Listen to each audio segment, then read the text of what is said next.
Hi everyone. Today let's take a look at author's purpose.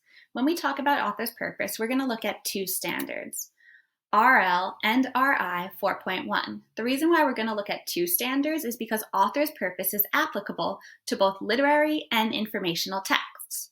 These standards state that scholars are supposed to refer to details and examples in a text when explaining what the text says explicitly and when drawing inferences from the text. So, when we're trying to look at author's purpose, we're going to look closely at the details and examples and use those details and examples to draw inferences about why the author wrote that particular text. The reasoning why an author wrote a text is their purpose. Let's get started with our learning. First, let's take a look at the definition of the author's purpose. Let's take a look at this part of our anchor chart. It states, authors write for many different reasons. It's as easy as pie. Now I know you might be thinking, why is she talking about pie? Well, because the acronym PIE helps readers remember the three most common reasons authors write. The P stands for persuade, the I inform, and the E for entertain. So how will I know the author's purpose was to persuade? Well, let's take a look at that part of the anchor chart. If the author is trying to persuade you, the author is trying to convince the reader to do something or to agree with him or her. While you're reading a text, you're going to look for opinions and reasoning.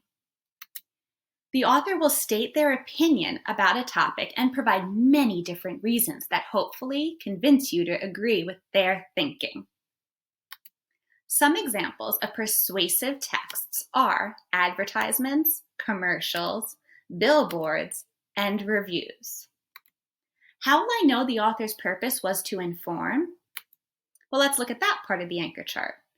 If the author is trying to inform you of something, the author is going to provide factual information about the topic. Therefore, you're going to look for lots and lots of facts included in this text. The author is trying to give you facts in hopes that they can teach you something new about a particular topic.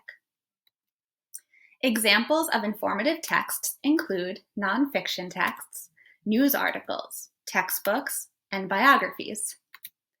How will I know the author's purpose was to entertain? Well, let's take a look there.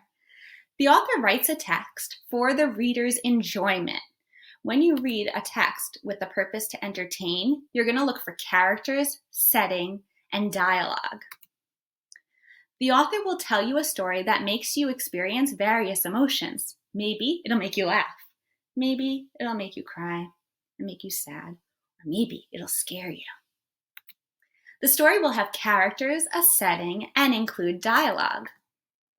Dialogue can be identified by looking for quotation marks and tags, which are those snippets of words that you see that tell us who was talking and how they said what they said. Examples of text written to entertain the reader are fiction texts, fantasy texts, mystery texts, and comics. So, how do I get started when trying to determine the author's purpose? Well, you're going to keep pie in mind and ask yourself the following questions. Let's go over here. You're going to think, did they tell me a story? If you read a text and they were telling you a story with character, setting, and dialogue, the author's purpose was probably to entertain the reader.